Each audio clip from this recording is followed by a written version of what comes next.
Back to Angel studies. I am Anjali and आज हम class 9 science chapter 3 का पार्ट 1 शुरू करने जा रहे हैं। तो फ्रेंड्स हमारा जो चैप्टर है वो है एटम्स एंड मॉलिक्यूल्स। तो फ्रेंड्स इस चैप्टर में बेसिकली हम एटम्स के बारे में पढ़ेंगे और मॉलिक्यूल्स के बारे में पढ़ेंगे, और काफी सारे जो लोग हैं उन्होंने इनके बारे में अलग अलग तरह की थ्योरीज जो प्रेजेंट की है उनको भी हम देखेंगे कि आखिर ये किस किस तरह की थ्योरीज सामने आई है एटम्स के बारे में। तो चलिए इस चैप्टर को शुरू करते हैं।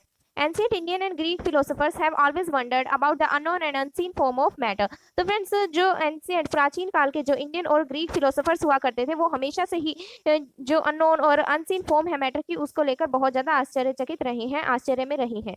ठीक है, तो जो आइडिया होता है डिविजिबिलिटी का मैटर का वो इंडिया में बहुत पहले से है। करीब 500 बीसी के अराउंड ही ये जो आइडिया है डिविजिबिलिटी का ये इंडिया में आ चुका था। तो एक जो इंडियन फिलोसोफर थे महर्षि कनद, उन्होंने क्या कहा कि अगर हम जो मैटर है यानी कि जो पदार्थ है हिंदी में हम कह देते हैं वो उसे हम डिवाइड करते जाएं तो और छोटे छोटे टुकड़ों में बांटते जाएं, छोटे छोटे पार्टिकल्स में उन्हें डिवाइड करते जाएं तो एक ऐसी स्टेज पहुंच जाएगी जहां पे ये जो पार्टिकल्स है ये और भी ज्यादा डिवाइड नहीं होंगे, इनका फर्दर डिवीजन नहीं होगा। तो इसके बाद क्या होगा कि हम एक ऐसी स्टेज पर पहुंच जाएंगे जहां पे कोई भी फर्दर डिवीजन नहीं होगा, और उन्होंने उस फर्दर डिवीजन नहीं होने के बाद जो एक स्टेज पहुंच गए हैं तो उसके जो पार्टिकल्स है उन्हें उसने परमाणु कहा था। ठीक है, महर्षि कनद ने। और दूसरा जो इंडियन फिलोसोफर थे उनका नाम था पकुधा कट्यायामा। ठीक है, उन्होंने इलेबोरेट किया ये जो डॉक्ट्राइन है इसको। ठीक है, और क्या कहा कि ये जो पार्टिकल्स हैं वो नॉर्मली एग्जिस्ट करते कंबाइंड फॉर्म में जो हमें अलग अलग तरह के जो मैटर है वो प्रोवाइड करती है। ठीक है, ये दूसरे जो इंडियन फिलोसोफर थे उनका मानना था। अब इसके बाद हम देखते हैं कि ये तो हो गई इंडियन फिलोसोफर्स की बात कि आखिर वो उनका क्या मानना था, लेकिन अगर हम ग्रीक फिलोसोफर्स की बात करें जैसे कि डेमोक्रिटस या फिर हम बात करें ल्यूसिपस की, तो वो क्या कहते हैं कि वो सजेस्ट कर रहे हैं कि अगर हम मैटर को डिवाइड करते जाएंगे तो एक ऐसी स्टेज पहुंच जाएगी जब जो पार्टिकल्स हैं वो और भी ज्यादा डिवाइड नहीं हो पाएंगे। तो फ्रेंड्स यहाँ पे आप एक कॉमन चीज देख पा रहे होंगे इंडियन और ग्रीक फिलोसोफर्स के बीच में। तो जो डेमोक्रिटिस थे उन्होंने क्या कहा, इंडिविजुअल पार्टिकल्स को जो डिवाइड नहीं हो सकते हैं और पार्टिकल्स, तो उस स्टेज के पार्टिकल्स को इन्होंने नाम दे दिया एटम्स। ठीक है, जैसे कि जो महर्षि कनद थे उन्होंने इंडिया में तो क्या नाम दिया था, परमाणु दिया था। ठीक है, और जो डेमोक्रिटस थे जो ग्रीक फिलोसोफर थे उन्होंने इसे एटम्स नाम दे दिया। ठीक है, और एटम्स का मतलब होता है इंडिविजिबल। तो ये सारा का सारा जो था ये फिलोसफिकल कंसीडरेशंस पे आधारित था, मतलब इसके ऊपर ज्यादा एक्सपेरिमेंटल वर्क नहीं किया गया था, ये सिर्फ एक फिलोसफी थी।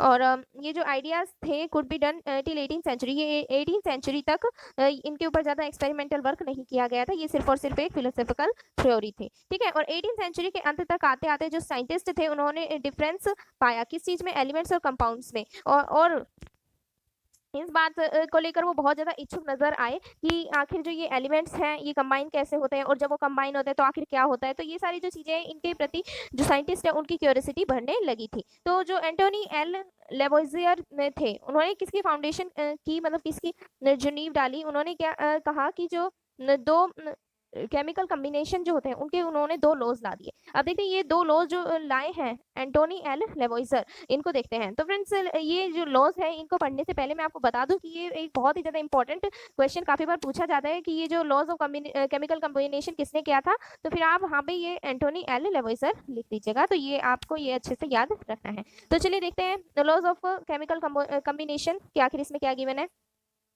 The following two laws of chemical combination were established after much experimentations by Lavoisier and Joseph L. Proust। तो फ्रेंड्स यहाँ पे एक्सपेरिमेंटल वर्क जो है एलिमेंट्स को लेकर ये शुरू हो चुका है, और अब यहाँ पे ये जो दो लॉज हैं ये भी एक्सपेरिमेंट्स काफी सारे जो किए गए थे लेवोइजियर और जोसेफ के द्वारा, उसी के बाद ये सब एस्टेब्लिश किए गए हैं।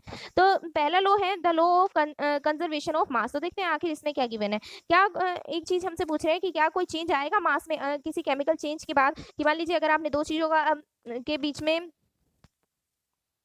आपने केमिकल मतलब केमिकली आपने कुछ कराया, तो उसके बाद जो दो नई चीजें बनेंगी उनके क्या जो मास है उसमें कोई चेंज आएगा, तो ये क्वेश्चन हमसे पूछ रहे हैं। तो देखते हैं क्या कोई चेंज आएगा। तो आपको क्या करना है कि ये जो नीचे एक्स और वाई सेट्स गिवन है, एक्स और वाई सेट्स माने मतलब कॉपर सल्फेट और सोडियम कार्बोनेट। ठीक है, ये पहला सेट है आपको गिवन है इसमें। सेकंड सेट है barium chloride and sodium sulphate. Third है lead nitrate and sodium chloride. तो ये जो तीन आपको सेट्स गिवन है, तो इसके बाद आपको क्या करना है इन सेट्स में, तो prepare separately 5% solution of any one pair of substances. तो ये जो पेयर आपको गिवन है इनमें से किसी भी पेयर में से 5% सॉल्यूशन बना लेना है, ठीक है। और इनमें 10 ml तक वाटर आपको ऐड कर देना है। अब इसके बाद आपको क्या करना है, take a little amount of solution of Y in a conical flask and some solution of X in a ignition tube. अब देखिए आपको दो चीजें लेनी है, एक इग्निशन ट्यूब ले लेनी है और एक आपको ले लेनी है कॉनिकल फ्लास्क। अब आपको क्या करना है कि जो कोई भी हमने एक्स और वाई अभी सेट्स पढ़े, तो उसमें से जो वाई सेट है, ठीक है, उनमें से उस वाई सेट में से कुछ अमाउंट लेके उस सॉल्यूशन की, जो आपने सॉल्यूशन प्रिपेयर किया है, उसे आपको कॉनिकल फ्लास्क में डालना है और एक्स सॉल्यूशन से लेकर आपको इग्निशन ट्यूब में डाल देना है, ठीक है। अब आपको क्या करना है, hang the ignition tube in the flask carefully. अब देखिए ये जो फिगर आपको गिवन है, इस फिगर में क्लियरली दिखाया गया है कि ये जो इग्निशन ट्यूब है इसे यहाँ पे हैंग किया गया है कोनिकल फ्लास्क में,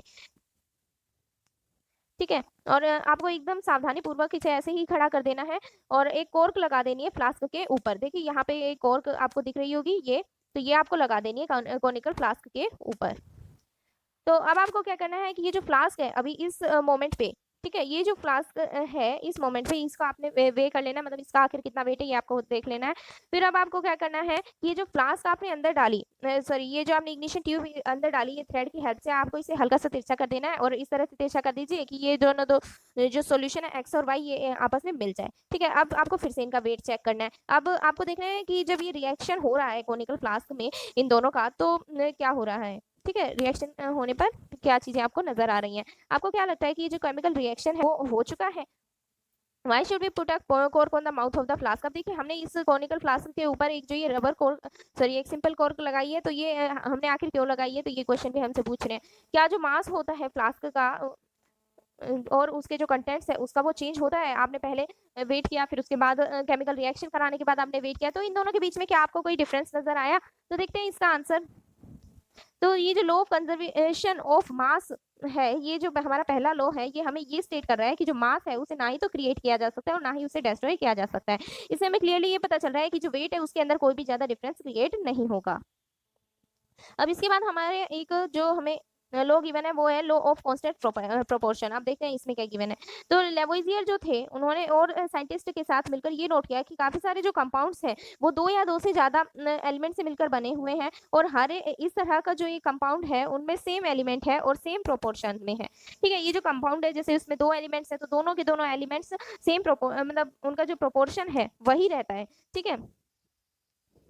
और इससे कोई चेंज नहीं आता है कि आखिर वो जो कंपाउंड है वो किसने बनाया है या फिर वो कहाँ से आया है। तो इससे कोई फर्क नहीं पड़ता कि वो कहाँ से आया या किसने बनाया है, लेकिन उसके जो एलिमेंट्स के प्रोपोर्शंस हैं एक कंपाउंड में वो सेम रहते हैं, ठीक है। एक कंपाउंड में जैसे कि वाटर ले लिया हमने, जो रेशियो होता है मास का, किसके, हाइड्रोजन और मास ऑफ ऑक्सीजन का, तो वो हमेशा 1:8 ही रहता है what ever the source of water. और भले ही जो वाटर होता है वो उसका सोर्स कोई भी रहा हो, चाहे वो रेन वाटर हो या फिर वेल से आपने वाटर लिया हो, तो कहीं का भी जो वाटर हो उसका जो उसके अंदर ऑक्सीजन और हाइड्रोजन का जो रेशियो होगा वो सेम रहेगा, उसका जो प्रोपोर्शन है वो सेम ही रहेगा।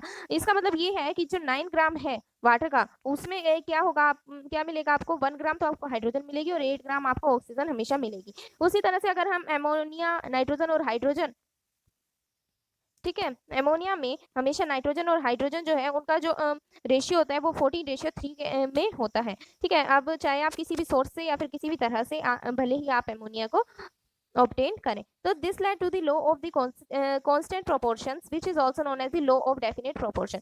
तो देखिए यहाँ से आपको एक और चीज पता चल रही है कि जो ये कांस्टेंट प्रोपोर्शन है, लॉ ऑफ कांस्टेंट प्रोपोर्शन है, इसे हम लॉ ऑफ डेफिनेट प्रोपोर्शन भी कहते हैं। ये जो लॉ है वो वाज स्टेटेड बाय प्रोस्ट। ये किसके द्वारा स्टेट किया गया था, प्रोस्ट के द्वारा, ठीक है। और in a chemical substance the elements are always present in definite proportion of mass. तो ये जो प्रोस्ट के द्वारा स्टेट किया गया है लॉ, ये क्या स्टेट कर रहा है हमें कि एक जो केमिकल सब्सटेंस है उसके अंदर जो एलिमेंट्स है वो हमेशा डेफिनेट प्रोपोर्शन में ही अवेलेबल होते हैं। तो जो अर्ली प्रॉब्लम है, मतलब यहाँ तक तो कुछ जो प्रॉब्लम्स आ रही थी, जैसे फिलोसफिकल थ्योरीज ही अवेलेबल थी, एक्सपेरिमेंटल वर्किंग के ऊपर ज़्यादा किया नहीं जा रहा था। तो इसके बाद जो एक बड़ी प्रॉब्लम फेस की जा रही थी साइंटिस्ट के द्वारा वो ये थी कि इन्हें एक प्रॉपर एक्सप्लेनेशन नहीं दी जा रही थी इन लॉस की, तो इन्हें एक प्रॉपर एक्सप्लेनेशन भी चाहिए थी। तो जो ब्रिटिश केमिस्ट थे जॉन डेल्टन, उन्होंने क्या प्रोवाइड किया, एक बेसिक थ्योरी प्रोवाइड कर दी, ठीक है, मैटर के नेचर को लेकर, ठीक है। डेल्टन ने क्या किया, Dalton fixed up the idea of the divisibility of matter which was still then just a philosophy. तो डेल्टन ने क्या किया कि ये जो फिलोसफी थी, मैं आपने बताया था मैंने आपके 18th सेंचुरी से पहले, ये जो सारी की सारी जो चीजें थी एटम से रिलेटेड ये ज्यादातर फिलोसफी ही थी, ठीक है, फिलोसॉफिकल वर्क ही इन पर किया जाता था, ना कि एक्सपेरिमेंटल वर्क। तो ये जो डाल्टन था, इन्होंने क्या किया कि ये फिलोसफी ले ली, ये जो डिविजिबिलिटी थी एटम्स की, ठीक है, ये फिलोसफी ली इन्होंने। फिर इसके बाद इन्होंने क्या किया, he took the name atoms as given by the Greeks and said that the smallest particle of the matter are atoms. तो जैसा कि ग्रीक्स ने स्टेट किया था कि जो स्मॉलेस्ट पार्टिकल है मैटर का वो एटम ही होता है, तो यही चीज जो डाल्टन है वो भी कह रही है। तो उसकी जो थ्योरी थी वो लॉज ऑफ केमिकल कॉम्बिनेशन के ऊपर बेस्ड थी। तो डाल्टन की जो एटमिक थ्योरी है वो एक एक्सप्लेनेशन प्रोवाइड करती है law of conservation of mass और लॉ ऑफ डेफिनेट प्रोपोर्शंस को लेकर।